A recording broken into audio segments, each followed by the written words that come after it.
My name is Femi Falodun. I'm an ED with BHM, and I have with me Ayeni Adekunle, BHM CEO and founder. We are going to be having a conversation about an interesting article that Ayeni wrote a couple of days ago, titled "The Year of the Baddie," and it's basically just a summary of his thoughts. I would say in some places his predictions, expectations, and concerns in certain areas as to what we should expect in this year. Now, this is for people who work in PR, communications, marketing, media, and I assume everybody, one way or the other, is going to be affected or should be interested in some of these topics and conversations. So Ayeni is here. Please say hi to everyone. Good afternoon from Lagos, Nigeria, and good day if you are not in the afternoon time zone. Thanks for joining us, people from BHM and ID Africa and people from outside. I look forward to having a good conversation with Mr. Falodun. Thank you. All right, thank you. Today we'll try and make it as interactive as possible. I would love to hear people's thoughts on some of the I guess Ayeni's analysis of 2025. I personally agree with a few things. I disagree with some. I'm hoping we'll have some kind of debate as well along the way. We would also love to hear from you. So there will be a few polls that will pop up on your screen as the session continues. Please, we'd love for you to respond to those polls. Drop your comments, and towards the latter end of the session, we'll have a Q&A session. So we'd love to also hear from you and your thoughts on 2025, your thoughts on the topics.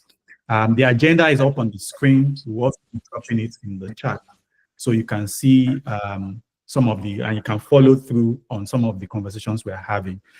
My first thoughts is this. And this is for Ayeni to give us an idea of what he meant or what he means by baddie. Because my understanding of a baddie is exactly not very professional, corporate understanding. So maybe Ayeni will help us understand who is a baddie. Let's start with that. Okay, thanks, Femi. Thanks, everyone, again. I hope you guys can hear me well. It's a beautiful sunny day in Lagos, Nigeria. I searched yesterday, just going online to search if how people have used the word baddie with regards years. And I saw that apparently it's been a thing for like a year or two. The concept of baddie in pop lingo, it refers to a young girl that does things on her own terms, that doesn't really care what people think or say, and that wants to have fun and just enjoy themselves. And is used at times fondly, but it's also used at times in non-pleasant ways, depending on who is using it, right? And I've adapted that to this to say that for the past couple of years, and Femi and I have had this chat, I remember all the arguments that we have had.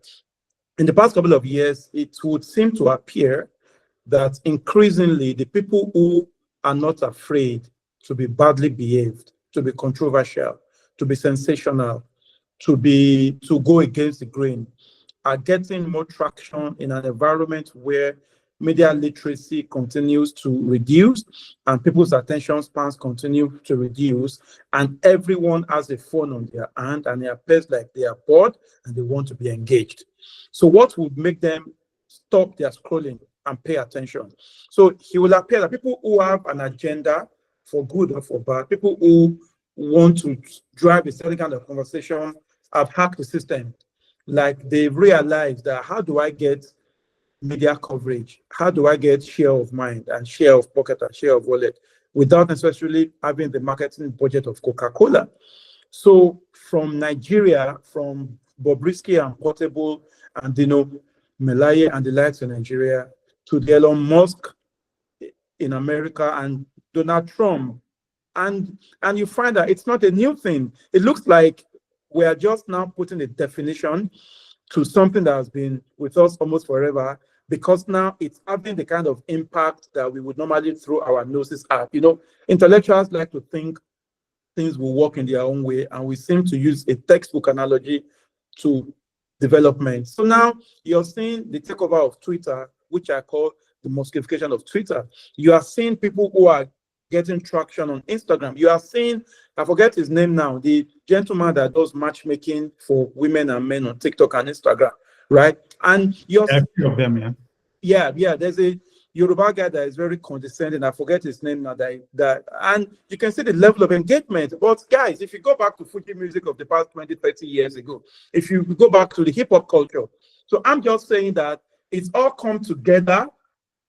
It crystallized last year, and this year we can expect that the mainstream behavior, that the mainstream trend is going to be that newspaper companies, bloggers, entrepreneurs, celebrities, musicians, actors, regular people who want to be heard for whatever reason, or who believe in something that they want to call attention to, are going to think, well, I'm not going to be shy, I'm not going to be awkward, I'm not going to pull myself back, I'm going to put myself out there. As opposed to what we were taught. If you studied mass communications, if you studied ethics and all of that, you will find that a lot of the things that is happening out of America right now, I've seen the actions of the American president over the past couple of weeks. This morning, I read all the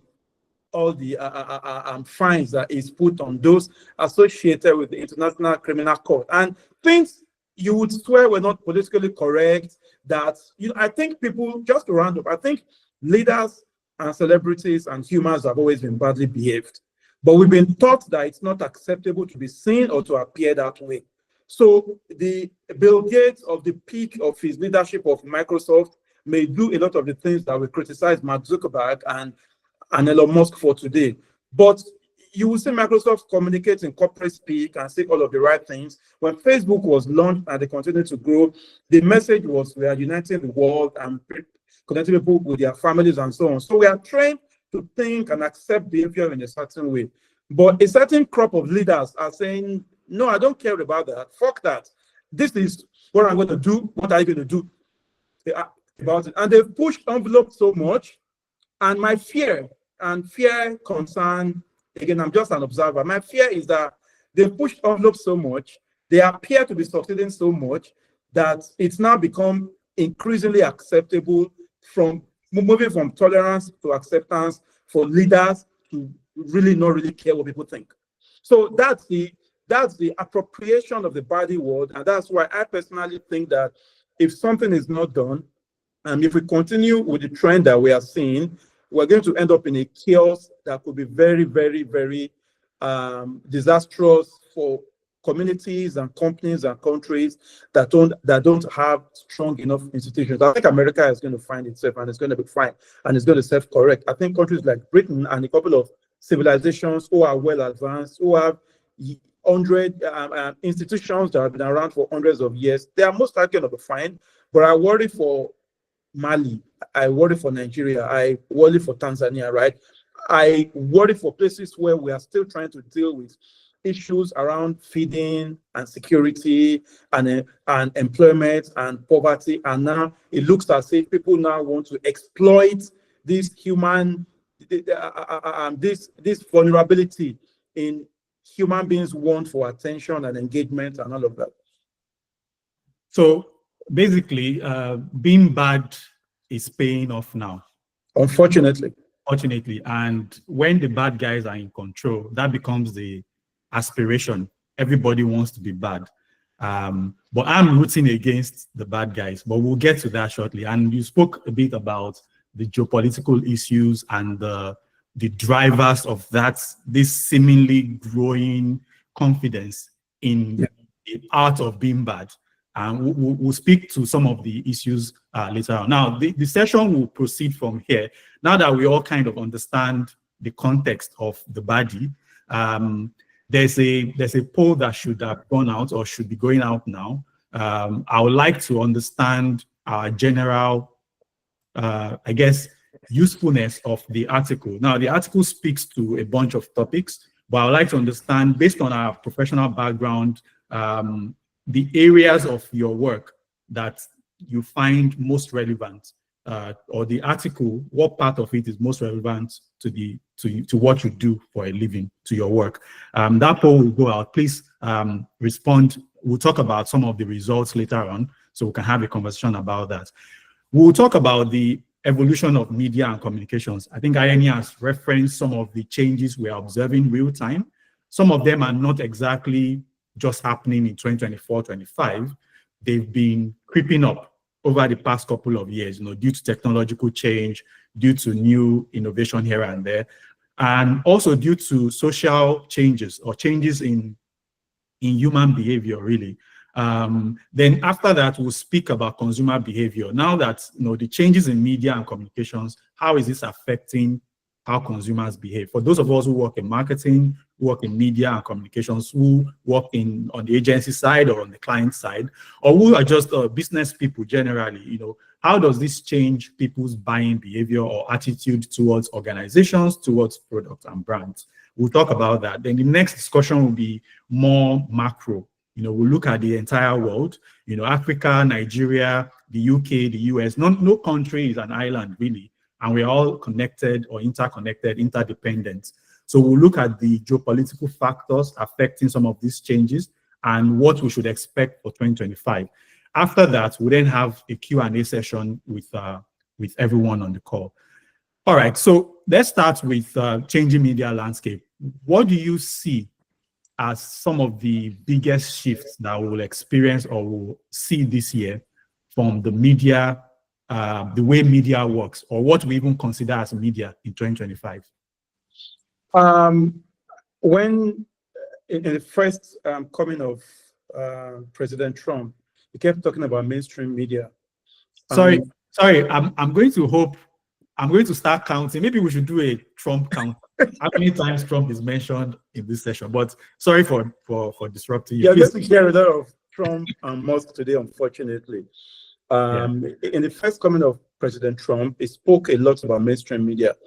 And you will see the frequent attacks on the New York Times and on CNN and on the Wall Street Journal. Not much the Wall Street Journal, but in the second coming of Trump, I want us to understand that the concept of what is mainstream media has changed drastically.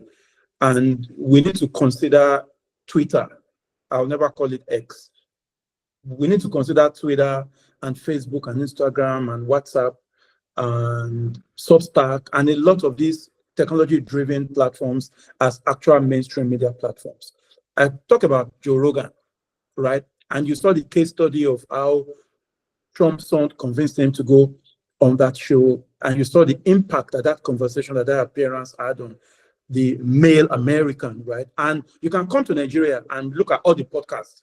If you want to do a count of what is influencing media coverage in Nigeria today, just go to Honest Bunch, and I said what I said, and Loose Talk, and a couple of them. And you can open Punch and Garden and this day and see that most of what we consider media coverage today in what we would have thought was mainstream media a few years ago are being driven by conversations on Instagram and on podcasts and on TikTok and all of that, most of what you will consume, even if you are not actively on social media, the memes you will get on your WhatsApp or on your Telegram and so on and so forth.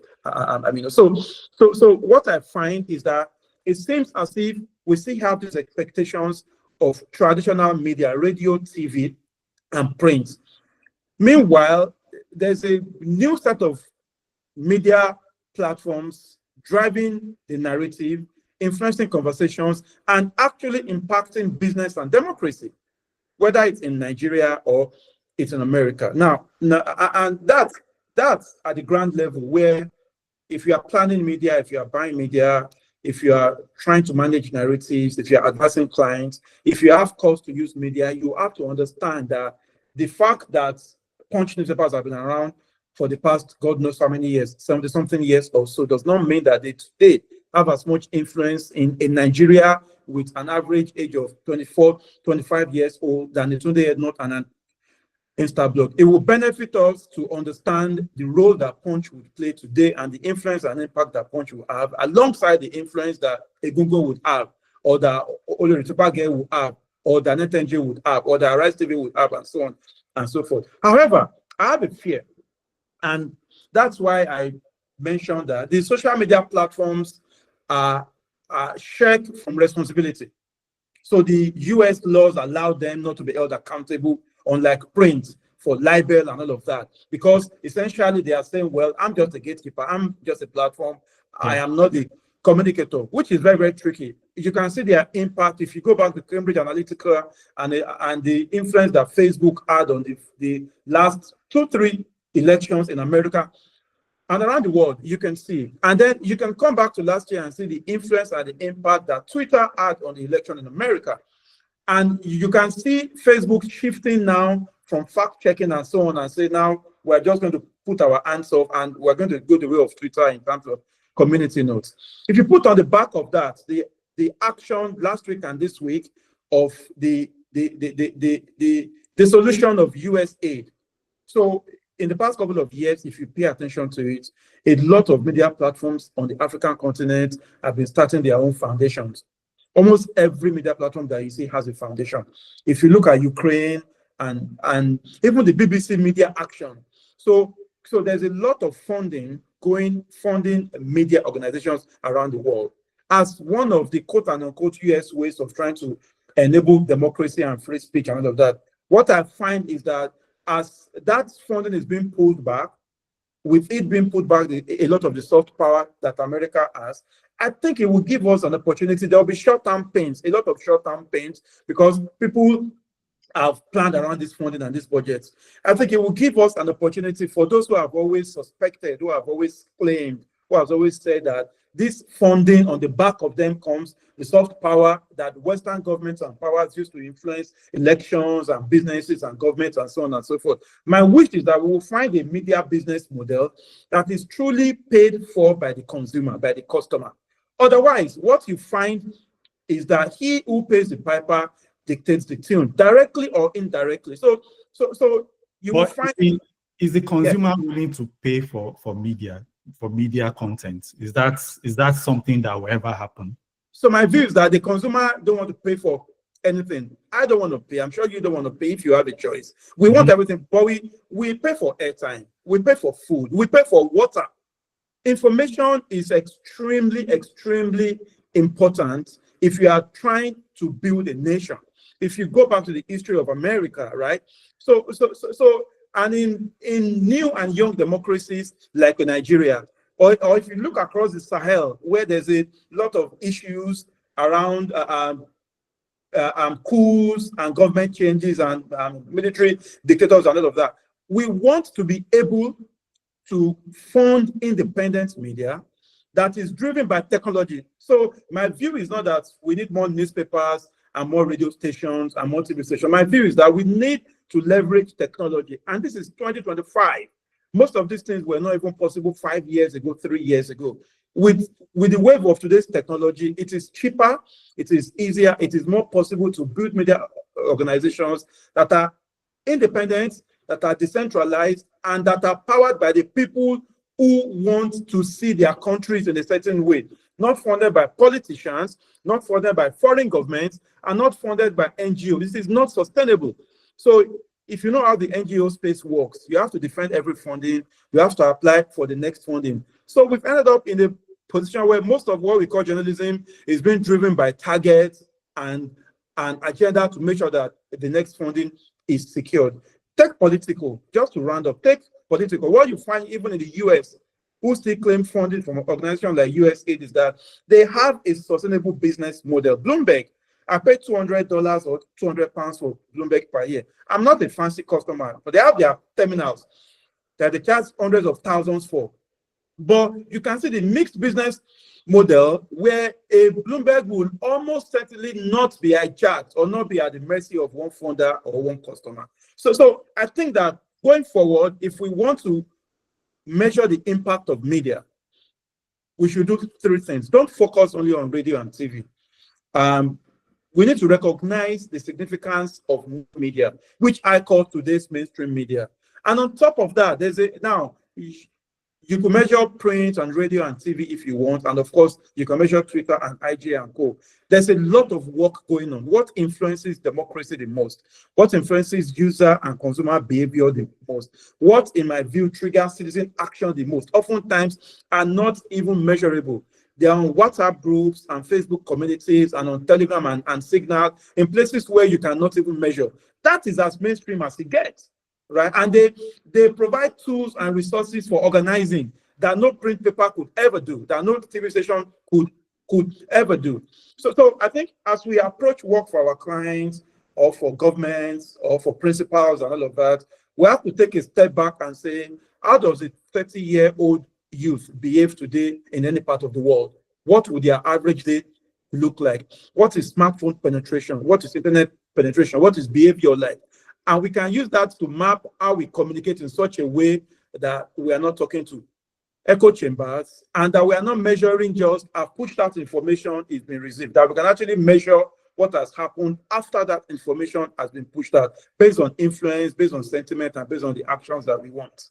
Okay, I have a counter argument to that. So if the fund or the funding is that it is disappearing, like what we are seeing with USAID, that's just one country changing policy. Of course, in 4 years, who knows what will happen? Maybe a different president with a different agenda shows up and they start throwing money around again. So I personally won't take any current wave from an American policy standpoint as something that redefines humanity.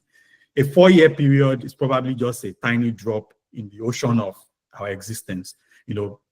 This is the 47th president, so things have been going on before we were born. And I'm sure a new wave of ideology will show up. People who were alive in the 30s probably thought they had never seen someone like Hitler before, like this was the end of the world, a war to end all wars. But we look back now, we read their stories in the books, and we're like, oh, sorry people, see how they were killing themselves. Why were they just killing them? Why didn't they stop that guy? I'm sure generations later on we look at us now and say, oh, look at these people. Why didn't they do X and Y?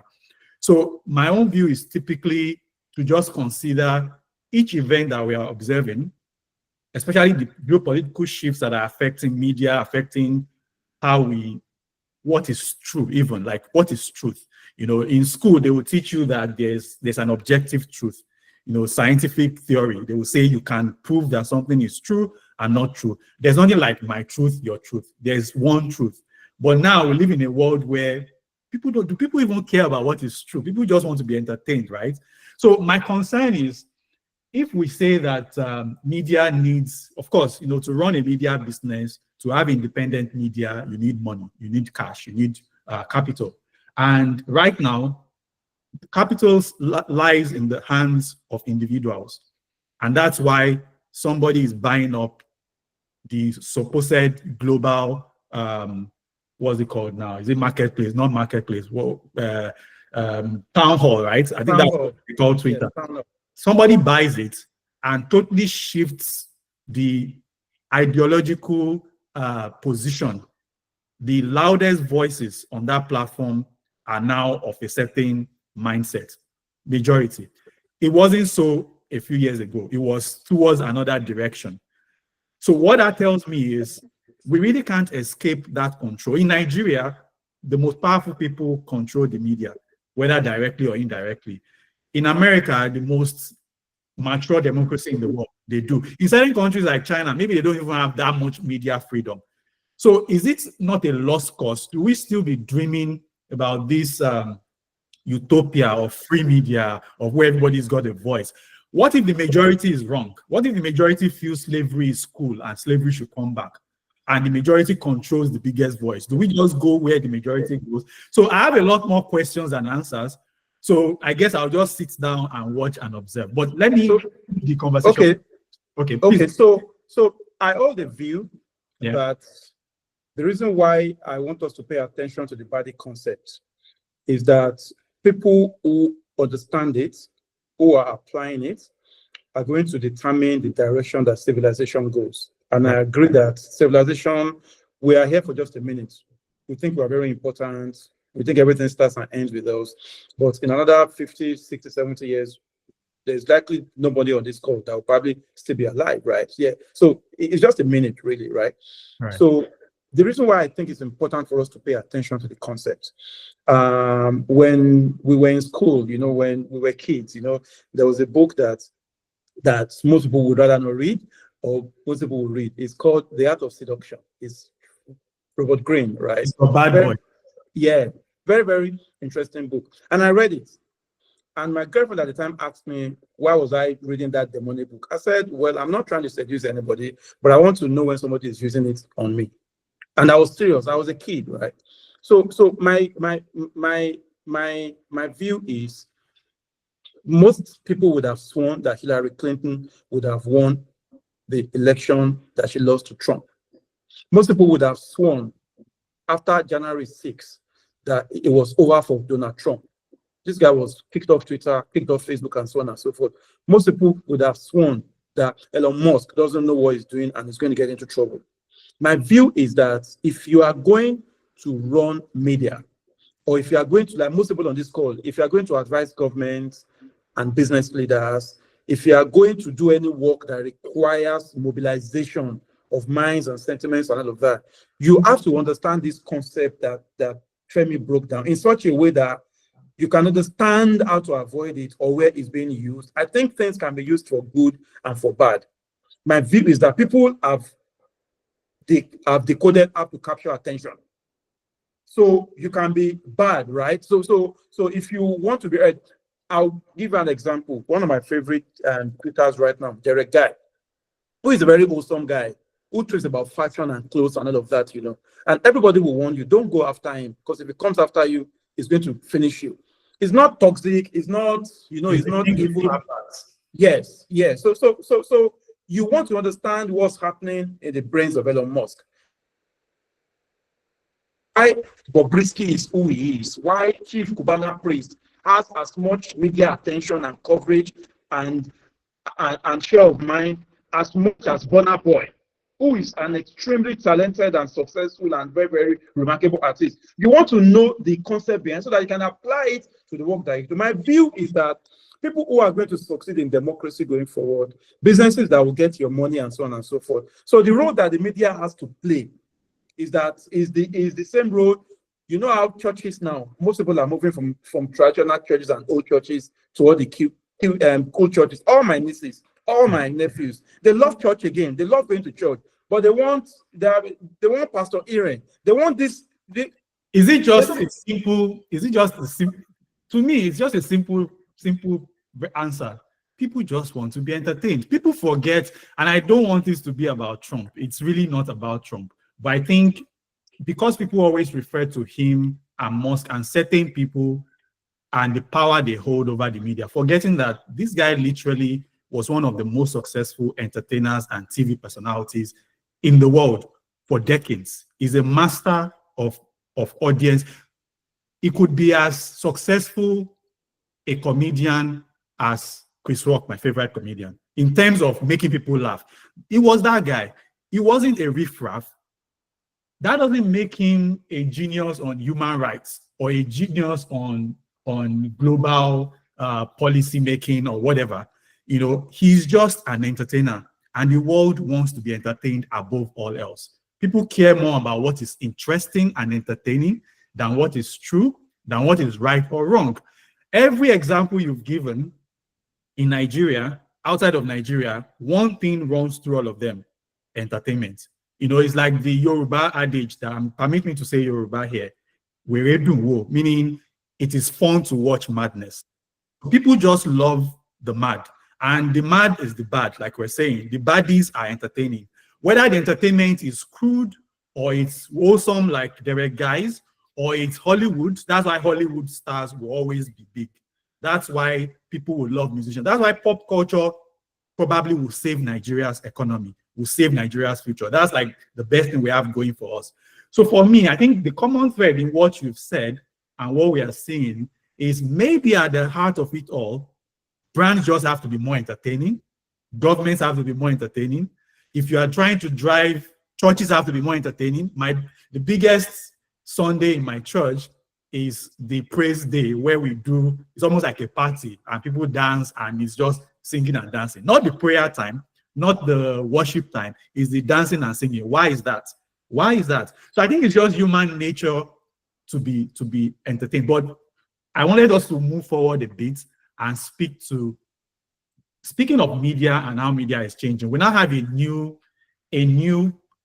factor in play in terms of what's changing in media and communications, and that's artificial intelligence. How do you see that playing out this year? Seeing the craziness that we've experienced between 2022 and now, if you had asked me 5 years ago, we all thought we knew digital, we knew trends, but nobody saw this coming. Just the sheer magnitude of the influence of this breakthrough in artificial intelligence. How do you think that's going to affect media? And then if you can spin that and link it to media literacy, which is also a major concern that we've spoken about in the past. So AI in 2025, media, and then media literacy in terms of citizens and their ability to understand what's going on in front of them. Yeah, thanks, Femi. I just want to say that, I just want to point out that one of the things that helped our company 10, 12, 13 years ago was that we were early to the digital media and digital marketing practice. And it gave a lot of clients confidence at the time who were trying to navigate digital media. I want to advise you, and I'm sure most of us here know, that a new era is here.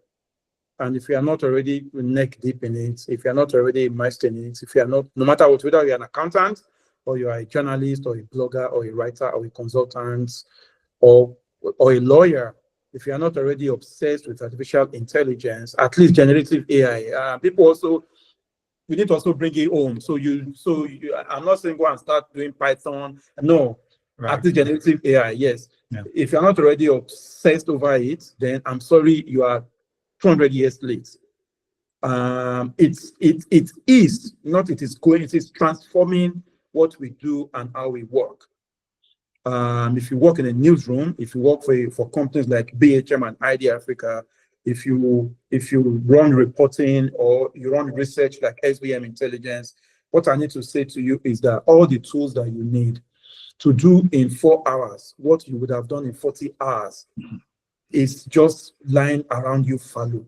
No matter what you like, whether it's the one from China or the one from America or the one from England, what you are going to see is that we're going to be enabled and empowered to do more. But there's a risk there, because a lot of us have principals and clients that pay us for this service, or we have employers, right? And I keep saying, if it will take you 6 hours to give me what I can otherwise get in 30 minutes, then why do I need you? So, and that's a threat, right? But we need to see it as an opportunity, because actually the human intelligence is what we bring to the table. That's what artificial intelligence cannot replace or replicate. And even the artificial intelligence from a generative point of view, what is feeding from, right? What the technology enables us to do is to feed from what? From hundreds, if not thousands, millions of years of available data. So what I say is driven by the quality of your prompts too. Driven, so that human intelligence. So please go and study prompt engineering, right? So you don't have it. Is that we all learned to use keypads when we were in school, ASDF, column LKJ. How we all learned to use touch screens, right? You need to learn that now, because it's transformational. I'm so excited. I'm so inspired. I'm so enthusiastic about work. And I like to do raw work. I like grunt work. Like, I don't want anybody to do my raw work. But I've messed with it. And I'm asking a team member for a report, and it's taking them 8 hours to do. And I generate it in 5 minutes. And I'm like, wow. So if I spend 1 hour on this report, immerse myself in it, imagine what it could be. Yeah. That's the good part. It's beautiful. But the risk, as most of you have seen the doctored video of Ayomako and Mary also, if that's her name, I'm sure you guys know, and you've seen a lot of those things. The risk is that we live in a world with increasingly depreciating media literacy.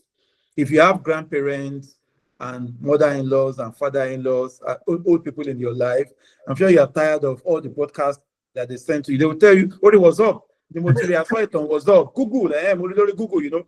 These are people who went to school, who have masters, who are educated, but they are 79 years or they are 80 years. They don't know.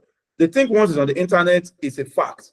Yeah. So people who are bad actors, people who want to sell fake products, people who want to cause commotion, people who want to hijack government, people who want to inflate numbers and records and talk tough. It's extremely dangerous. And we are in an environment where even people who are otherwise very educated are not as media literate as they could be.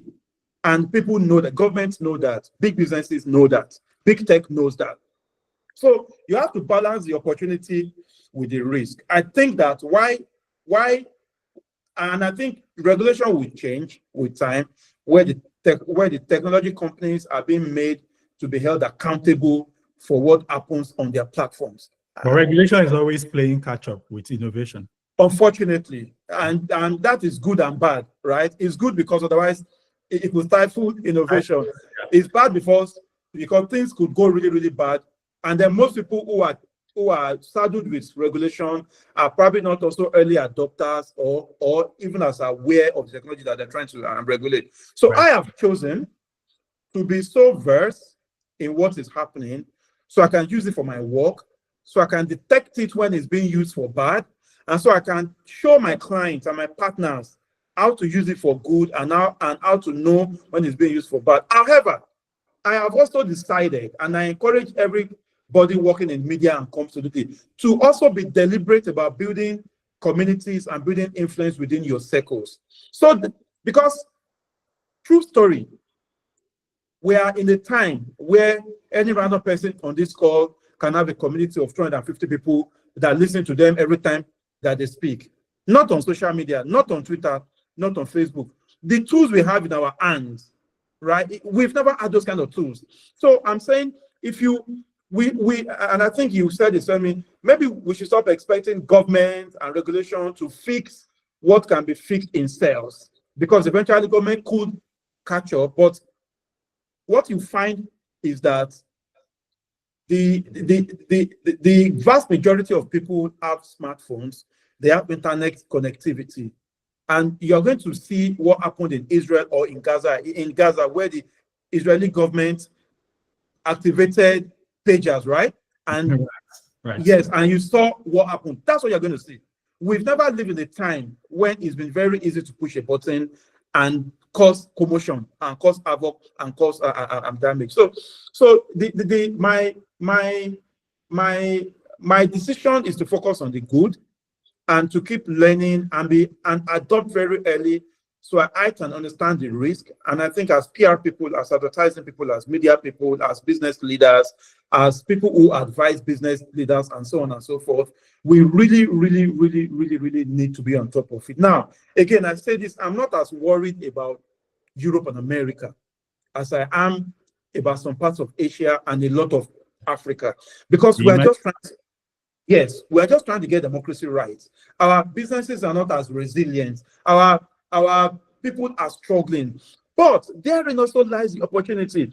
We have such a huge youth population that if we were to fix media literacy and get more devices in their hands and put solutions in their hands, we can unleash such huge power. But it requires one thing, just in closing, it requires us investing in supporting and building our own platforms. I don't expect Twitter to understand the nuances and the law and the cultural context of Oshobo or of Accra to be able to make Twitter behave in a certain way that doesn't offend those sensibilities. Well, I think it's reached a point in time where the media we consume, the platforms we use, the devices that we use, at the government level, at the business level, we need to pay a bit more attention to it and put our monies where our mouths are. I'm tired of seeing brand new cars, brand new houses, everybody flaunting private jets and first class, and we don't have institutions, we don't have anything. You judge a society by the way it advances at an institutional level, not by how many cars or houses one person has or how much money they have in their bank account. China is doing that. Again, we consume Western media a lot. So when we think of China, we see them in a certain way.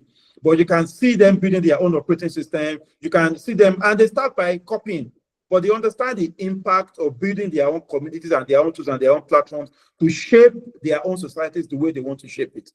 Yeah, and we'll talk more about China and Africa and that's, US, China, Africa perspective shortly.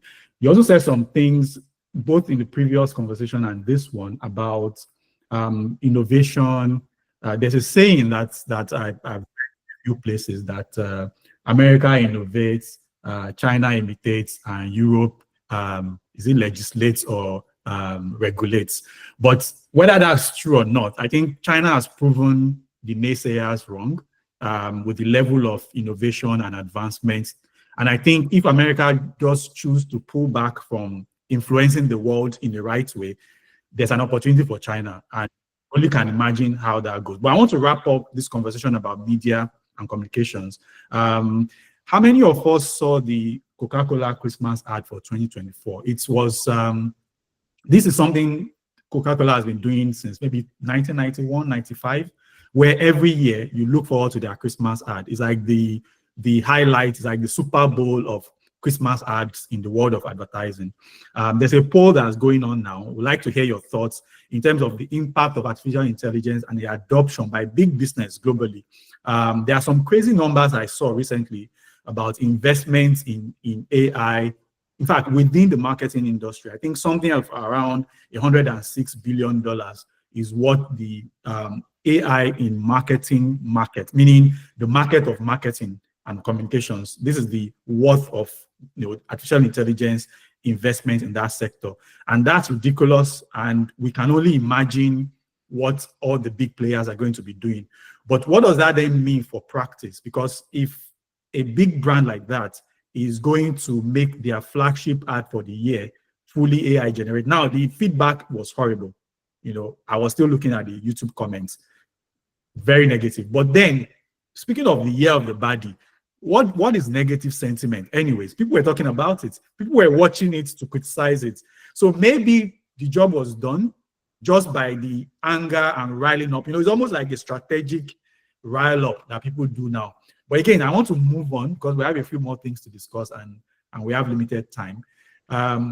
So the poll will go out. I want to hear what people think about the application of AI in marketing and communications using the Christmas ad example from last year.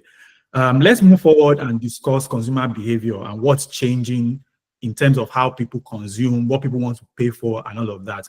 There's a lot to talk about. In the article, Ayeni spoke about luxury market deep, talked about authentic brand voices, talked about health and wellness trends.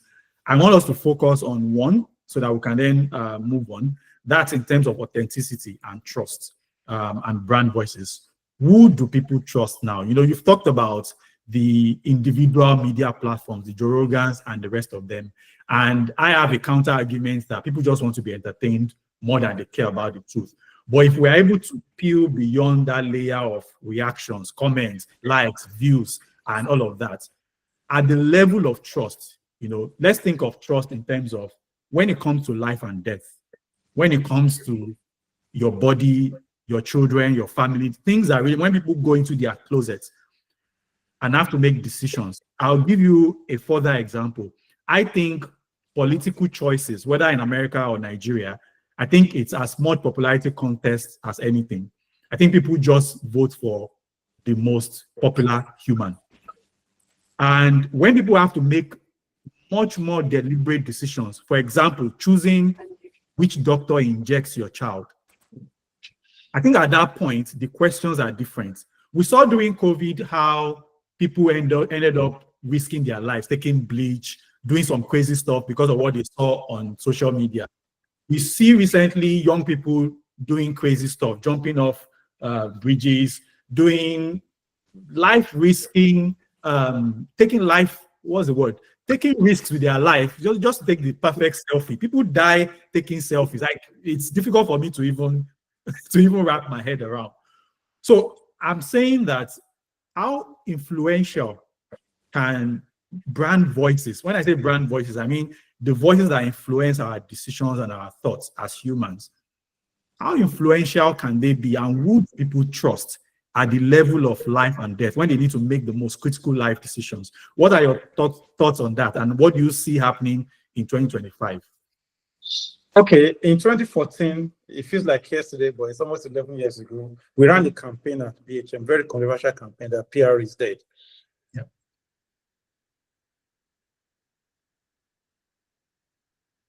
man who is now late by that same title. Trust Me, PR is Dead. Very, very interesting book. Buy it and read it.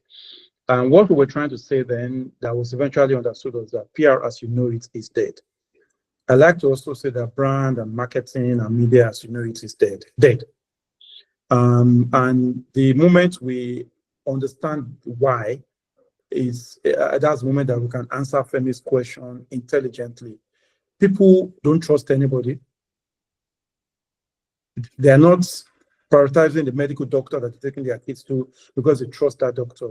And to Femi's point, they're not voting for Bola Tinubu or for Peter Obi because they trust one or they like one over the other. In addition to the fact that most people are not as literate and as equipped as with critical thinking as we like to think, right? It's that people trust their minds. When you are with yourself, there's a mind that speaks to you. You talk to yourself, right? There's a voice in your head. It's still small voice. Yes, but that thing, how does that thing get there? You went to primary school, you went to church or mosque, secondary school, you learned, you met people, you consume media, right? So most people take decisions based on their biases, based on their idiosyncrasies, based on their previous experiences, based on things within them that they are not even consciously aware of that exist there. So how do those things get there? That's media and marketing. And that's what brands understand. And that's why the brands that break through the clutter, the communication, that's why the people that you see everywhere, every day, the people, the so-called baddies, quote and unquote, they're people who understand the way the brain works and the way the mind works. My view is that the decision to take child A to this particular doctor because of so is because you've consumed information that tells you that the NHS should be trusted and the doctor on the NHS has gone through X, Y, Z. Like I read a comment last night. I really wish the gentleman was here. And he made an argument.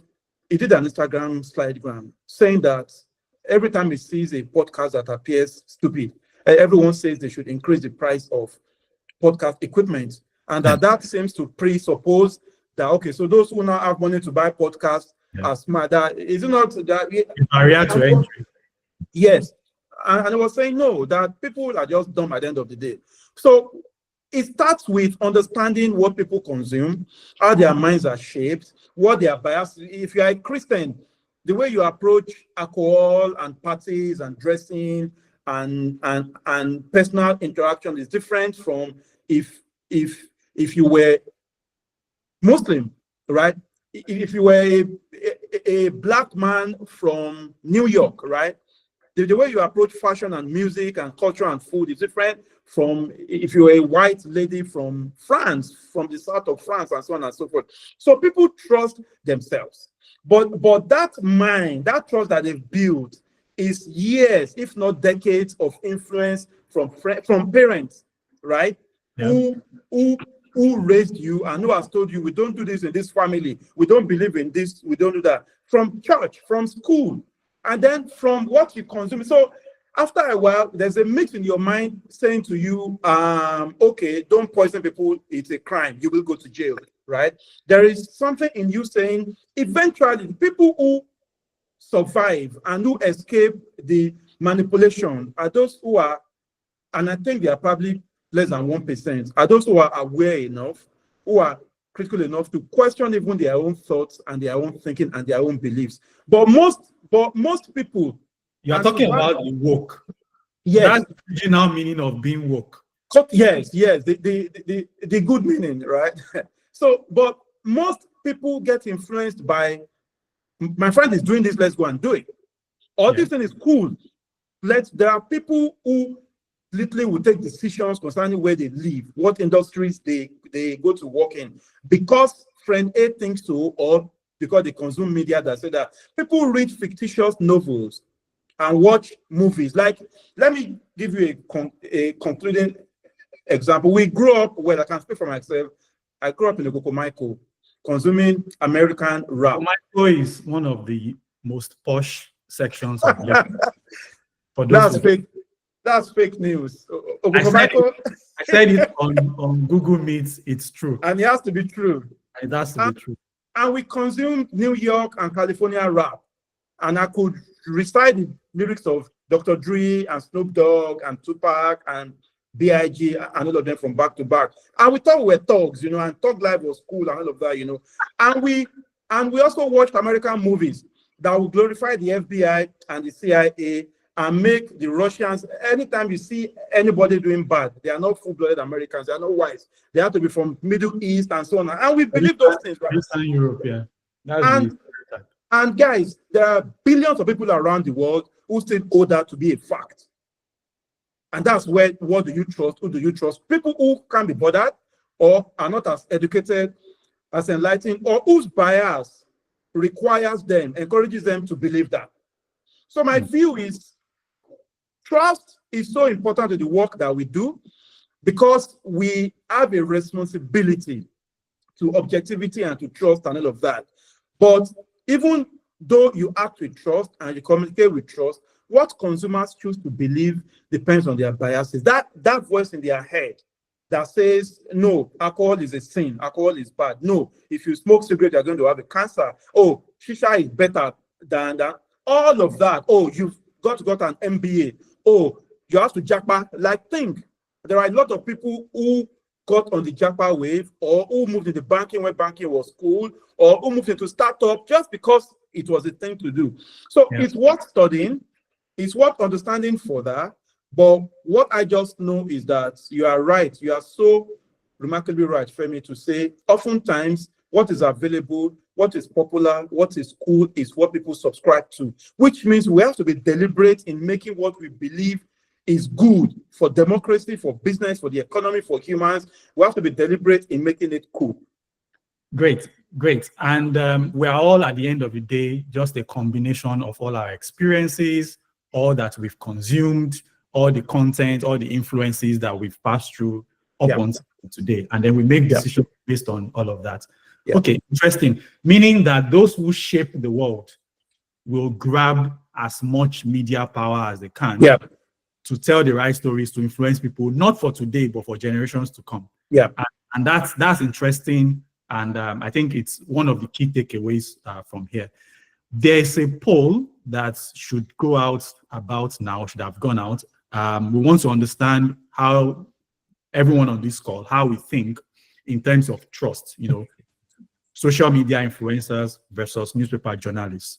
Who do you trust? So we'd love to hear your thoughts on that. So please take the poll. Moving on now to the more macro perspective. And we'll be taking a Q&A session in about 10 minutes. So I'll try and make this quick. Let's look at, we can't escape America and its influence. We can't escape China and its influence. I wish I said a lot of words on my Twitter towards the end of last year because it was just too much. You tweeted Elon Musk. I won't say all the words. I said, you know them, right? But today you still can't escape news. And because of the work I do, I have to be connected to what's going on. So every day I go to my Apple News, I go to all these places, and I've tried to curate my timeline in such a way that I'm not inundated with what will get me upset. You know, the world is hard enough. I don't need stress in my life. However, every day the world is paying attention to what's going on in the US because the country is just so powerful and so influential. And my question is, for Africa, what should African leaders, African businesses, and African people be seeing beyond just taking sides? And it breaks my heart when we discuss important political issues and people take it as if it's Man U versus Arsenal. This is not entertainment. These are not jokes. America will largely be fine because of their institutions, because of the balance of power. I was telling someone the trend, and this is why I don't get too invested in the political dance. If you look at US elections since maybe the 70s, it's been a ding-dong or a seesaw or a swing between one the party does 8 years, they're out, another party comes, does 8 years, they're out. If you have a case where, like George Bush Sr., he did one term, he was Republican, then Clinton came, did 8 years, Democrat. Americans got tired. They always get tired of the incumbents. And they will feel like, maybe the other guys are better. They always assume the economy was better before these guys. It's normal, it will always happen, and you can predict the trends. And only occasionally is that trend broken, if you look at it, maybe the last 50 years. And then after Clinton, with a massively successful economically, because people say, oh, it's all about the economy. All right, so why didn't a Democrat win after Clinton? And then Bush came, and Bush went on all his wars. And then they're like, oh yeah, America, all of that, freedom, axis of evil, changing the world, blah, blah, blah.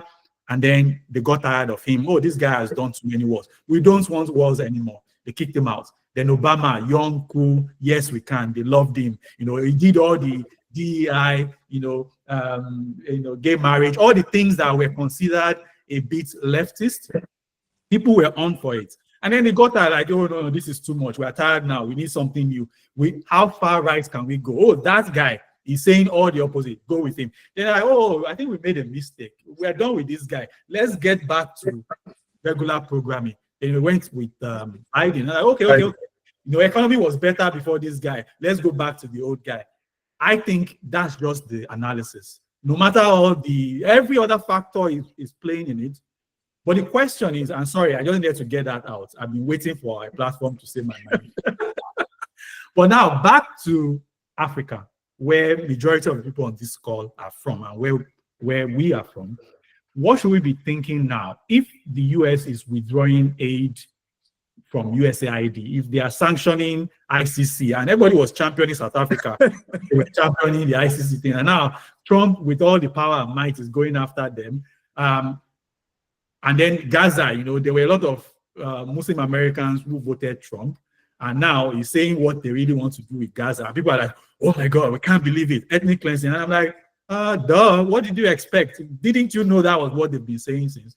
So the question is, for those of us here in Africa, should we be jumping on the American bandwagon? Should we be running to Washington and saying, please, Mr. Trump, what do you have for us? Or should we be going to Beijing and going to Mr. Xi and saying, please, Mr. Xi, what do you have for us? Should we be like the Francophone West Africans who are like middle finger to France, we want to be by ourselves? And Russia is still there, like a third option. So what ideology, what geopolitical strategic alliances should Africa be seeking now? And for businesses in Africa, or entrepreneurs or large businesses, how should we play this game? Or does it not matter at all, and we should just watch it with popcorn like another Hollywood movie? What are your thoughts on that? I think it matters, Femi, and thank you for that analogy. I think it matters, and I'll be very brief in my response because it's something I've been thinking about for over 20 years. We need to recognize that the world has changed in our lifetime. Big democracies and big economies are becoming insular. And they are saying, why should we care about health in some faraway country? Why should we be the one feeding them and so on and so forth? And there's a protectionist mind going on right now where countries are using the excuse of immigration and so on to pull back from being international leaders. It's bad for the short term because a lot of people, a lot of interventions survive on the back of these aids. But if you watch the Vice President of Nigeria's presentation at Davos a few weeks ago, we can't live by AIDS. We can't be on our knees and begging for help and all of that. I am of a view, I said in three things. One, African countries as individual countries and as a bloc, either regional blocs or group African blocs, need to seize the opportunity and put Africa first and say, well, we're on our own. Because don't forget, I said it earlier, on the back of these aids and interventions comes soft power that I believe has influenced a lot of the direction of Africa in unfavorable ways. My personal view, right? And I keep saying it that most countries' foreign policy is driven by words, but their domestic policy, I don't think America would care about Nigeria or Kenya more than America and Americans. So if America is spending billions of American taxpayers' money to solve problems around the world. So America just does it because America cares. No. And I'm saying, what's our own foreign policy? I ask all the time in these sessions that what is the Nigerian foreign policy? If I were to tap into it, what is it? We need to seize the moment and recognize that there is an opportunity for us to step forward and provide for ourselves and lead ourselves and do the right thing. That's one. Two, if America is exiting the global leadership stage and say we don't want to be big brother anymore, whether it lasts for 4 years or for 1 year or for 8 years, I'm not going to run to China or run to France or run anywhere. I'm saying, as one of the parties who could prepare to rise up to the occasion, Africa needs to rise up to the occasion. Let me explain. Most of the raw materials, most of the resources that the world lives on is derived from this continent. True story. Go and check. With every technology you speak of, whether it's mobile phones, whether it's electronic vehicles, whether it's oil and gas, just go and check. We need to put our house in order. We've been raped and abused and enslaved and colonized. We've suffered unforgivable and unpardonable trouble for years. But I say that we've gotten to a point where we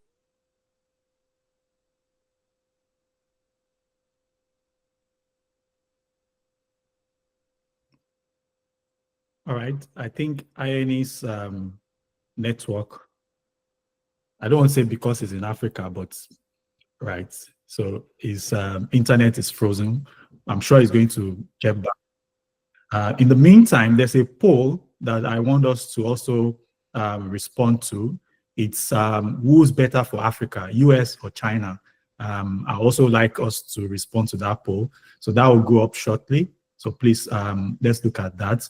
The other polls, I don't know if they are still live, but please, I'm seeing some of the results. We'll discuss some of the results shortly after the session, and then we can discuss the insights. I'm curious to see how people are feeling about some of these topics. I see a few questions. We'll attend to them once we wrap up. This is the last discussion before we look at the Q&A. So Ayeni is back now. We lost you at the point where you were speaking about what Africa needs to do and the opportunity Africa needs to grab. And I was saying, speaking of opportunity, Africa needs to fix its internet so that we can have better access to the world and reach the world in a much more stronger way. So please go on with the So we need to put Africa first. We need to dissect and separate the issues that we've had for hundreds of years from the issues that we've caused ourselves so that we can diagnose the problem and fix what is within our control. We need to be deliberate about our domestic policy and our foreign policy. And it is my view that we have an opportunity to be a truly global superpower. If you watch the video by the leader of the Conservative Party yesterday, Kemi Badenoch, and that you must expect that sentiment is going to continue to spread across the West, where people just try and play this politics that polarizes, politics that speaks more to what people want to hear, whether I solve the problem or not, and it radicalizes, right? You must expect that. So we have no choice. So I welcome what's happening in America. I'm like, okay, this is the era that we're in now. Okay.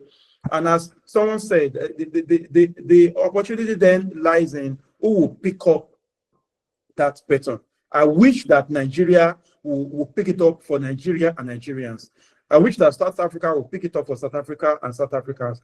I wish that West Africa and East Africa and North Central Africa and Africa will pick it up for Africa first. And maybe eventually we can solve our own fundamental problems and we can become so resilient that we can be the one going around the world to say, okay, we want to be the big brother and so on. America has not been the world's global leader for 500 years, for 1,000 years. Britain colonized America, right? Yeah. So America has enjoyed sustained good leadership because they built strong institutions. I keep going back to that. So I think that we shouldn't go to beg America. We shouldn't head to China. We should take the L. We should fix the things that we can fix. And we should reorientate ourselves in such a way that we prioritize what is important. And what is important is building infrastructure, building institutions, building our country, and building our people. Yeah, thank you so much. And those are my sentiments as well. I think it's easier if we do that as a bloc. I mean, Africa as a bloc. And I like the concept on paper of the Africa Continental Free Trade Agreement, which makes continent trade within itself better. And I think that can help Africa negotiate with the rest of the world. We have many copies of that, the EU, for example. If we're able to get that right, it unlocks a lot more. In terms of population, Africa is going to provide, I think it's 40 to 50% of the new working age group that will enter the world of work in about 2050. So if the rest of the world is going to depend on this continent for human resource, well, we don't know what AI will do to that anyway, if they no longer need people to do the work. But the point is, there's opportunity, but it's difficult to extract value. Africa, for Africans and then for the rest of the world. And I think that's also part of what BHM tried to solve, this difficulty for global businesses who see opportunity in Africa to navigate the continent and say, okay, how to communicate with this continent? It's not one country. Africa is not a country. 54 countries, thousands of languages, thousands of ethnic groups. Nigeria is like 250 languages. How do you navigate such environments? So I think, but there's opportunity there because we are lagging behind most of the world in terms of advancement, taking care of our people and all of that, and even influence. So maybe if we get it right and act, I don't want to sound like, Pan-Africanist and all of that, but it's just common sense at this point. It's not about its emotions or sentiments. It's just common sense. If America is looking inwards, China is looking inwards, and they are trying to influence the world for their own gain, I don't feel bad that countries use countries. I think we think because they're civilization that the idea of survival of the fit or the fittest no longer exists. It's not nature for countries, big countries, few small countries, take their resources, and that's how it's been since Adam and Eve, and it will continue being so. Now we can hide behind DEI, hide behind human rights, hide behind UN, hide behind sustainability and all these things. But at the core, human nature is all about survival. So if Africa really wants to care about its survival, it has to play some of these games, maybe a bit more with church mind, like we say. All right, so let's wrap it up with questions. I think we've sent the final poll out. We have a bunch of questions, so we'll try and take a few. We have about 20 minutes, so we are right on time. I'm going to look at the Q&A box now and throw some of the questions at Ayeni to attempt to answer.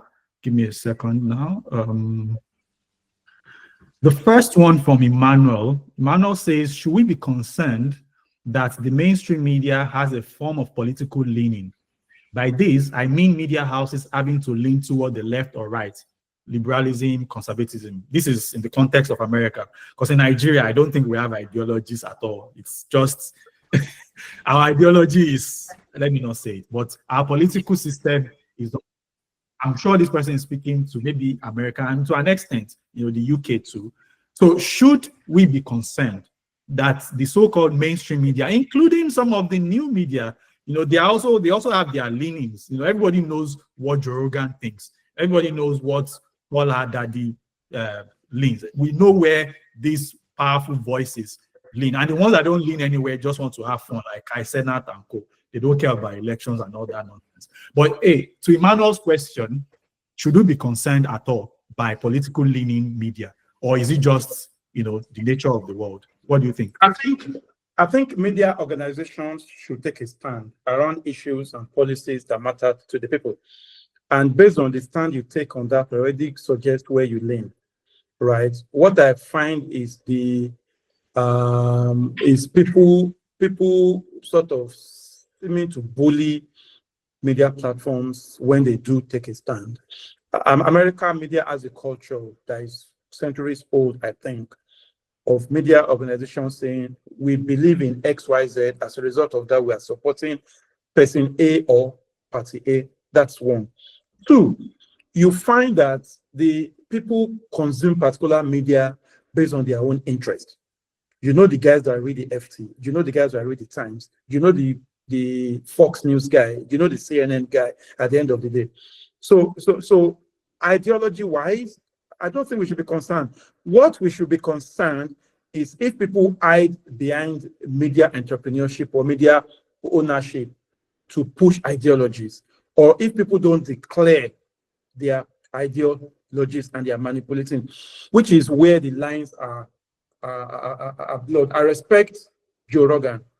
I respect people who say, I believe that a woman should have the right to her body and have agency. As a result of that, this is what I plan to say and do about it.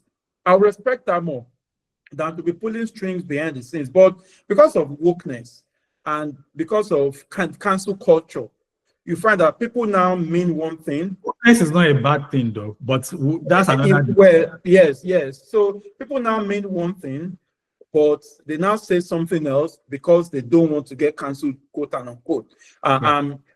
Fortunately, mainstream media of today don't care about being cancelled. Again, I say I no longer think of mainstream only in terms of print and radio and so if they care more about government and its impact on their business. You see Mark Zuckerberg make a total turn, right? So which is all good for the back of DEI that we're seeing. Yeah. So we've reached a civilization where media actually now cares more about government policies and who is in power and what it means for their business, as opposed to what the citizen thinks, which is very dangerous, right?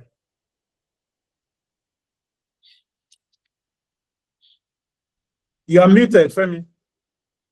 Sorry, this is an anonymous question, so I was hoping the person would have left their name, but let me just, they have a couple of questions, but I'll pick one.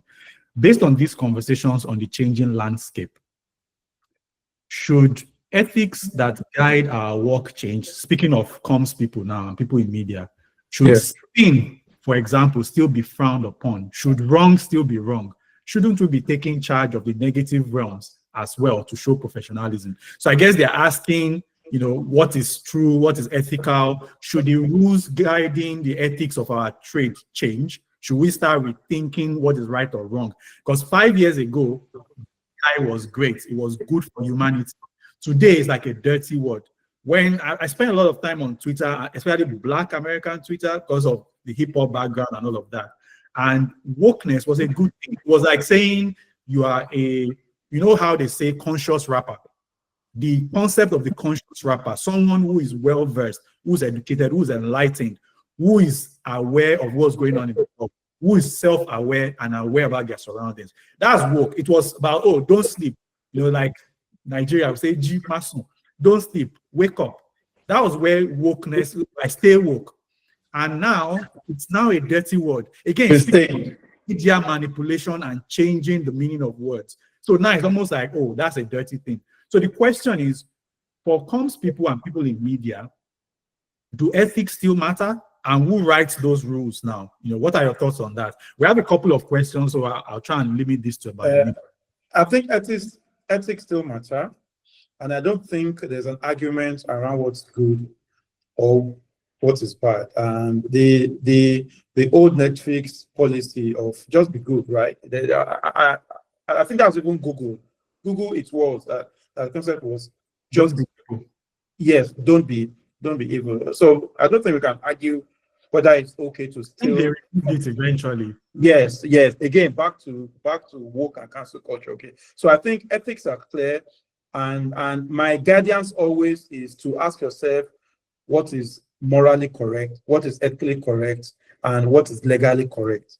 Because there are areas of convergence and there are areas of, and when you are not sure, just stick to what your mind, that church mind tells you this one is not appropriate. However, we live in a world where it seemingly would continue no longer matter what is ethical or not. That's why being woke today can be stained and people are saying, okay, maybe you've taken it too far. So what I say is individuals, communities, organizations must continue to redefine what appropriateness means for them. Countries need to do it. Is it appropriate? I put up Kanye West post about his wife a day or two ago, where Kanye West was measuring the number of people who were Googling real time about her. She went to the Grammys, I think, nude, right? And it was comparing that with the number of people who were Googling about the Grammys itself and about a lot of the winners. And his conclusion was that his wife was the most Googled person in the world. He was mentioning what was important to him.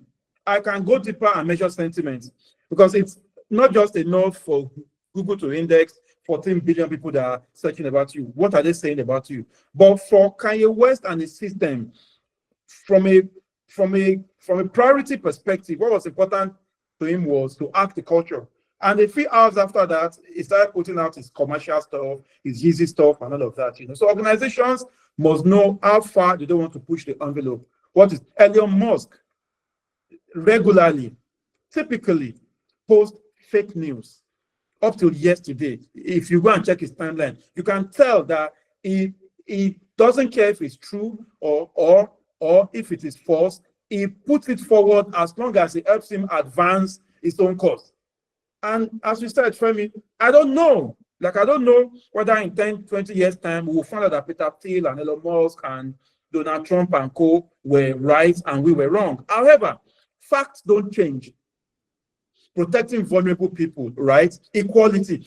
There are some things that even when they were doing it 500 years ago, in their church mind, that mind in their head, they know that this thing is not correct. They could argue it and use religion and use law and so on and so forth. But they know it. So as human beings, at the base of it, I think there's no difference between right and wrong. It's up to us to decide which side do we want to stick with.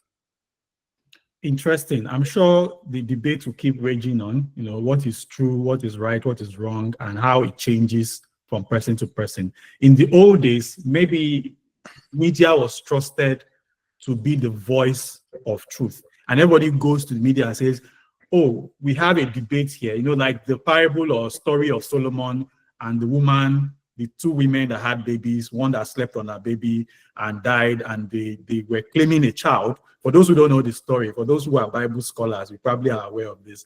So two people, so the story about King Solomon, a famous king in the old kingdom of Israel, who was considered as one of the wisest kings of his time. And two women were supposedly had babies at around the same time. One had an accident, baby died. They both woke up and they were claiming one baby, and they went to the king to resolve the problem. Like VAR in football today, you're arguing, there was no DNA test. They could have done DNA test, but they didn't have DNA, right?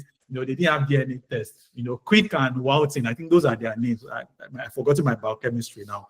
They discovered the DNA shape. But anyways, this wasn't available then. And the man said, okay, well, since both of you are claiming one baby, we're going to split the baby in two and give you a half, give you the other half. The person who was lying said, yes, let's do that. The person who actually loved their child, who was the real, please don't do it. Please don't do it. Give her the baby if it will keep the baby alive. Then the king said, aha, gotcha. You are the mother and you are not. I think they sent her to prison or something. Lesson there is media was that once upon a time where we go to for what is true or not. If there's now vagueness around truth, if there's nothing that is right or wrong, and it's just about who's the loudest voice in the room, that scares me. I don't have the answer, but it freaks me out. It means somebody could come tomorrow and say, I'm a criminal and I cannot defend myself. If 500 people say it, so be it. That really, really freaks me out. But anyway, this is not about me today. Question from Iretomiwa. Iretomiwa asked like 100 questions, so I'm going to pick one. She says, if bad is going to get bad in quotes, speaking of baddies, if bad is going to get the visibility and money, while good in quotes will be left behind, what does it mean for aspects like brand and government communications that is a bit more reserved, meaning they are more guided, but they still require that visibility? So how do we hack badness if we are responsible corporate organizations, responsible brands, or even governments? Well, governments are the leaders in baddies these days, so let's move governments aside. I don't think they care that much. But for corporate bodies, for brands who are still a bit sensitive about being seen as good, how do you hack the world of baddies? If we are saying 2025 is the year of the baddies? I think you answered that question earlier, Femi. People just want to be entertained. How do you grab attention without offending in the way that you can't afford to offend? That is the answer. And this is for big business and small business. You've seen people grab our attention. The guy on Instagram that doesn't say a word, that just reacts. What's his name? Yeah, right. The guy that used to chew Pringles also during COVID, right? So it's how do we understand attention currency and apply it to our work in a place where you either don't have the means for all the budget in the world, or you just can't afford to not be crazy. So it doesn't. So Baddie, there's a guy on Twitter, the fashion guy, is a Baddie, right? Yeah. He will target and rotate and target. He will target people that he doesn't like their politics, or he thinks they are bad, and he will attack them from the point of their color gap, right? It's a Baddie. So Cubana Chief Priest is not attacking anybody. He's not killing anybody. He's not damaging anything. Burna Boy, who could choose to just be quiet and just be playing his music, who is already accomplished, is just tearing Twitter down. Wizkid was a BHM client, right, with AME. He saw the future. We used to advise them. I used to advise them. This person is insulting you on Twitter. They have just 4 followers. Why will you retweet them and post your own insult on top of it? Just let them go. He will tell you he has heard. He's a very interesting guy. He will tell you he has heard. He won't argue with you. But before he gets in the car, he has insulted that person's father. And that post gets him a lot of followers. This was God the early days of Twitter. They understood. Davido understands it. So drama. So Baddie doesn't necessarily mean most of the girls, quote and unquote, that the men try to denigrate and call baddies. A lot of them. We had an employee called Anita. You do quintessential Baddie. She will drink her whiskey. She will drink her beer. She will behave like a Baddie. One of the most wholesome human beings that we ever worked with or ever hired. So yeah. I don't even agree with the concept of Baddie being a Baddie is a nasty, no. So it's, are you interested enough? Do you know where to break the rules, right? Do you know how far to push the envelopes? Unfortunately, businesses can't do that, will do that. But governments are the ones who actually are pushing the envelope in the wrong direction. Governments are the ones tearing people apart along tribal lines. I just mentioned the video of the UK conservative leader yesterday. From Nigeria to America to France and everywhere, people who want to lead, who claim to want to empower people and build the country, are those who are actually putting pressure on all the points of division. And that's where the danger lies. And they can get away with it because they are the government. Yeah, and they are insulated from the repercussions of some of their actions. Yeah. Okay, I'll try and rush through the rest because we're now getting close to the end. This person is anonymous, but their question, I think, has been answered because it's similar to Ritomwa's question. It's about if the shameless and the baddies are leading conversations, should media, business, government, communicators, and credible thought leaders also be playing the same game? Or is there a way to communicate responsibly and garner that level of attention? I think Ayeni has addressed this. You can be a responsible Baddie. Yeah, it can be a responsible Baddie. And I think a good example is there a guy. But the problem with that is the people on the other side of there a guy's seeming political ideology think is a bad person, meaning is not, it's fun for the neutral observer, but you know, on the other side, but anyway, that's another conversation. Adejoke says, what significance will AI in media hold in the year of the Baddie, particularly in the African media context? Should businesses and organizations prioritize AI adoption, even if the average African consumer may not yet fully appreciate its value? I think Ayeni has answered this earlier. The way to think about this is use the tool as an amplifier, accelerator, or productivity tool. It's not exactly, it doesn't matter what the consumer thinks of the outcome or the tool, meaning you don't care when you're drinking a bottle of a drink or a beer, you don't really wonder what instruments or what tools or what machines they use to cork the bottle or this or that. Maybe if you care about sustainability, you're like, oh, I want to be sure they use recycled products. I want to be sure their water is pure and all that. But the point is, you don't really bother so much about what goes on behind the scenes. So I think the way people should adopt AI in the media space or communication space is as a productivity tool, as a personal assistant, the way I use it is like the sharpest PA I have or assistant in the room. And as a research assistant, productivity assistant, and tool, and use it to do better work that is maybe better personalized to your customer or consumer. That will make your consumer get what they want faster and quicker.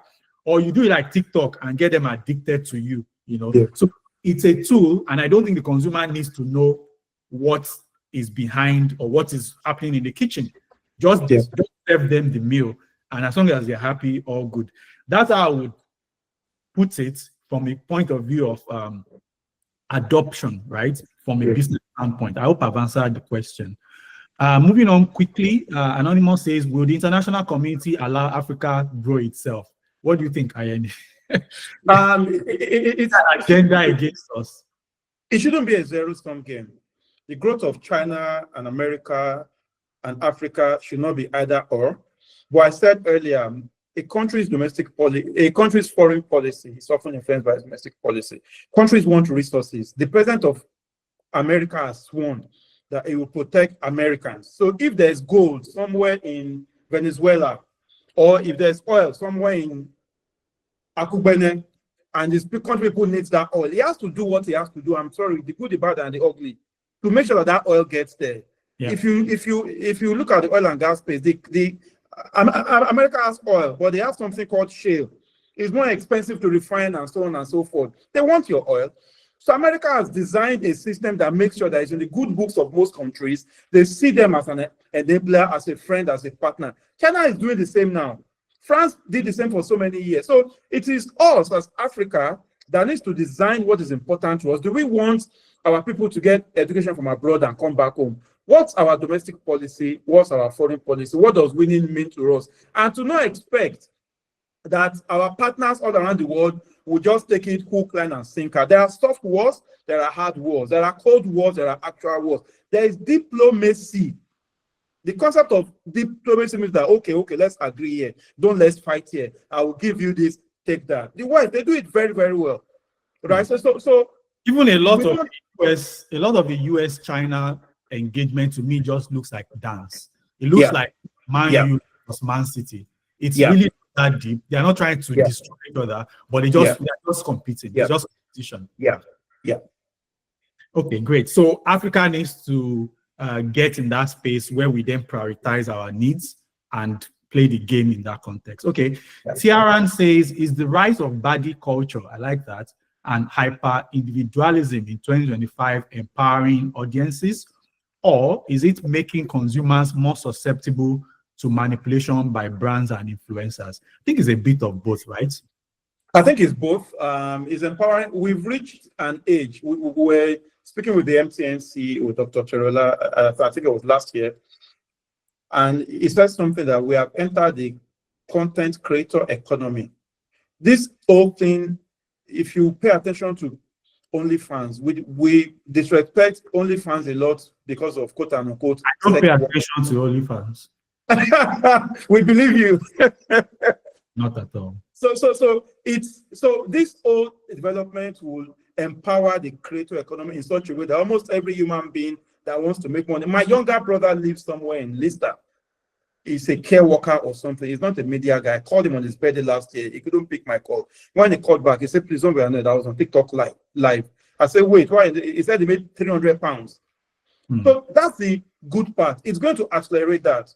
The down part, as Tiara has rightly observed, is that it's going to endanger human beings, young people, vulnerable people, and so on and so forth. So is to make sure, and with every technology, guys, whether it's iPhone or the computer or the car or the washing machine and so on and so forth, every new technology, every new wave comes with pros and cons. It's left for society to determine how they want to use it and how they want to make sure that we get more value, that is net positive, so to speak, at the end of the day. Yeah, speaking of the creator economy, I have some interesting data points that I wanted to share, just to buttress the point that it's the way the world is headed, especially with the infusion of artificial intelligence, which amplifies the productivity in that space. It's projected the creator economy is projected to reach $480 billion by 2027. There are currently about 64 million YouTube creators globally. Just think about that. That's bigger than some countries. 64 million individual creators. Everybody just turning out content, and that's just YouTube alone. So it's interesting what we are seeing, and I think, in fact, why it's going to get bigger is, and you can see this with the streamers, there's a new wave of streaming culture, and they are taking over the media landscape. A lot of them started out just streaming their video games, but now there are media organizations on their own. The Kai Cenats, there are a bunch of them on YouTube, especially in America, and they are influencing the world. And they're also creating products on the back of that. I think it says 88% of creators have launched their own products and services. So starting out as just someone on TikTok creating stuff, entertaining people, now they are building businesses outside of that. You saw, what's the name? The boxer YouTuber, what's his name now? The brothers, I've forgotten their name. They launched Prime a few years back. Prime is everywhere. It's mainstream product now. And that's what we're going to be seeing more of. People are going to be launching fashion brands, clothing brands, technology products, and so on. Last question that we're taking is from Subomi. Hi, Subomi. At Davos this year, you're trying to say that you were at Davos. Nice one, because you are in Europe. Good. At Davos this year, a poll asked, should businesses and governments slow AI adoption to set guardrails? Very European. Or go full speed and autopilot our way to Terminator? Terminator. And figure things out on the way. I like this question. The most voted for was the latter answer, which is no surprise, of course, because it's Europe. Hold on. No, that's not the latter is to go full speed, autopilot our way to Terminator and figure things out on the way. Interesting. Okay, so that was in Europe, but a bunch of people from around the world were there. So I can see how that goes. So the most voted for answer, I hope I'm not confusing the listener, is saying that at Davos, a question was asked, should businesses and governments slow AI adoption to set guardrails, meaning regulation, safety, and all of that? Or should we just allow innovators innovate and figure it out as we go? Meaning whatever the risks are with the explosion of innovation with AI, we should deal with it when we get there. You know how we say, when we get to that bridge, we figure it out. But most people chose to just allow innovators innovate and let's figure it out as we go along. It's curious to understand what you think about that. I think innovators have a responsibility, and OpenAI purported to do that when they can you guys still hear me? Yes. So innovators have a responsibility to self-regulate. If you saw the DeepSeek software that came out, it's been around for a few months, but it gained global awareness, I think, a few weeks ago. And you saw all the papers that they put on the back of it. That was what OpenAI even claimed to do. If you are trying to create a new economy, so to speak, there's a book, The Prosperity Paradox. I think that's the title of that book. The Nigerian guy and the Labour guys, try and read that book if you know. So I think if you are bringing in new invention and new innovation into the world, you can't even be regulated. Governments don't even know that it exists. Take blockchain technology, right? And that's one. So government can't even regulate it. That's one. Two, most people are not early adopters. People fight against change. So if you're designing it for good, there's a responsibility on you. You want to move fast, but to provide all the guardrails that you think that you need. It doesn't mean that it will succeed, but especially if it's open source, like DeepSeek again, right? So you have an opportunity, and I think you have a responsibility to say we will self-regulate up to A, B, C, D, and D, E, F. And with AI, we'll have to think AI is this big fancy thing that will come and create these robots and all of that. Guys, AI has been around forever. It's artificial intelligence. It's not new. It's not a 2023 thing. It's not a 2022 thing. It's the application. It's generative AI, so to speak, that is now catching the balls and all of that. I mean, also, but go back. Move fast. Do as much as you want. But if you really want to be good, you know how to be good. Whether you are Ford, or you are Mark Zuckerberg, or you are Steve Jobs, or you are Nikola Tesla, or you are Elon Musk, and so on. And everything that you've designed can be used for good or for bad. Everything. Yeah. Currency, right? Cars and all of that, so can be used, but you can't slow down advancement of new technology out of the fear that it could or it might be used for bad. In the next, and I wrote in my piece, in the next couple of months or years, when you see somebody, it may not be a smartphone that they are going to hold. Like, check the Ray-Ban Meta glasses. Just check it out, right? And see the level of intelligence, right? So there's so much that is possible. We can't slow things down out of fear that they all wake up one day and get rid of us. Again, that ties to the concept of us thinking we are too important. We are very, very important. We are insignificant in the grand scheme of things. Yeah, and if it does happen, we just need to go and get an Schwarzenegger to help us deal with it. That's the way out. For me, I think governments who are responsible for the common wealth and the common good of society, I would not place my trust in individuals to innovate with church mind, like we say. Church mind meaning the conscience, right? I'm not going to assume that an innovator will be conscientious. They will care about more than investors' funds, their dividends, or just their desire to create whatever, their ambition, their human personal ambition.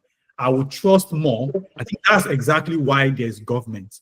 So if government plays its part, two things will happen. Government will be part of the innovation story, meaning government will be the major funders of innovative research. Government will be involved and accelerate innovation such that innovators are partnering with government and we are figuring it out together, so that innovators don't have to hide and try to hack the system, so that innovators don't feel like government is against them, so they have to create stuff against the government. So you're speaking of utopia, because almost 10 of 10 innovators sees government as a barrier, sees government as the So unfortunately, that's the reality, but the ideal has to be what everybody aims to do. So if I'm advising government today, I'm saying before Nigerian creators out innovate, like now they are chasing creators, they want to monitor, censor content and do all of that. You can't succeed. If you were there at the beginning, aiding the creator economy, aiding digital creators, aiding digital innovators, and helping them, or at least being present with them. You don't have to even give them funding, but attracting funding, giving them the environment, giving them maybe internet, giving them space, giving them tax breaks. It's more likely that they will listen to you when you're saying, oh, that's a bit too far. Can we slow it down? Or can we consider vulnerable people when we are creating this new thing? So there's no fight and it's more collaborative and symbiotic in terms of the relationship. For me, I think that's the closest thing to ensuring that those guardrails are there without slowing down innovation. I think it also helps, just to add, Femi, I think it also helps when innovation, because that's a very good point that you make. It helps when innovation comes from the corridors of those who are responsible for our safety and our success. Most of the technology we have enjoyed from around the world were actually facilitated by DARPA. DARPA is the US Department of Army Research and something like that. Go and read about the voice assistants that created Siri, the iPhone. The advancement of the internet too. Was yes. So a body whose job is to protect us, right? To actually lead us, would actually be more responsible if they were to be able to drive innovation. And I think America has a good case study. The Chinese government has a good case study in that also. They throw money. If you look at Hollywood, like America has had a policy for Hollywood forever. All they want to do is make America look good. So you see all those CIA, it's not just that the script writers like to put the CIA and the FBI at them. They have guidelines, they have house styles, they have all of that. What to do, what not to do. Incentives too. They have incentives. So I think in addition to individuals and companies who can move faster and who drive innovation, beyond government just thinking to be the regulator, government themselves can actually lead the charge of innovation in such a way. And government has more data than anybody else in terms of where the pain points are. So government can actually accelerate innovation. Thank you. Sorry, we're about 10 minutes over the planned time. So the last poll, and I'll please ask everyone to participate. Are you rooting for or against the baddies in 2025? You know, do you love the baddies? Do you hate the baddies? Do you not really, you're not really sure? So the last poll is going to pop up now. Please, let's hear what you think about the year of the baddie. Let me quickly run through the polls and see what the take has been from the first one. Which of the predictions do you find most relevant to your work? Majority went for AI, so everybody is AI crazy these days, so that's no surprise. The second poll says the Christmas ad, hate it or love it. Most people said they are not sure. There's a balance of hate and love. That's interesting. Okay, so we'll move on. The next poll says, would you trust more, social media influencers or newspaper journalists? Journalists actually won the votes. Okay, interesting. Maybe because most people here are PR and comms people, so there might be some bias in terms of the sample population.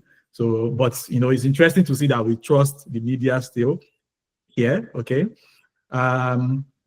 Who's better for Africa, US or China? Oh, nobody's choosing China. That's interesting. The US gets the votes. Interesting.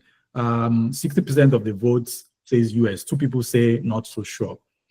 Are you rooting for or against the baddies? So far, people are hating the baddies, 5-4. Okay, that's closer than I was hoping. I am rooting against the baddies. Very, very clear on that. But I'm not sure I can bet against them. They look like this is their year, but we'll see how it goes. Thanks everyone for joining us. It's been a fantastic conversation.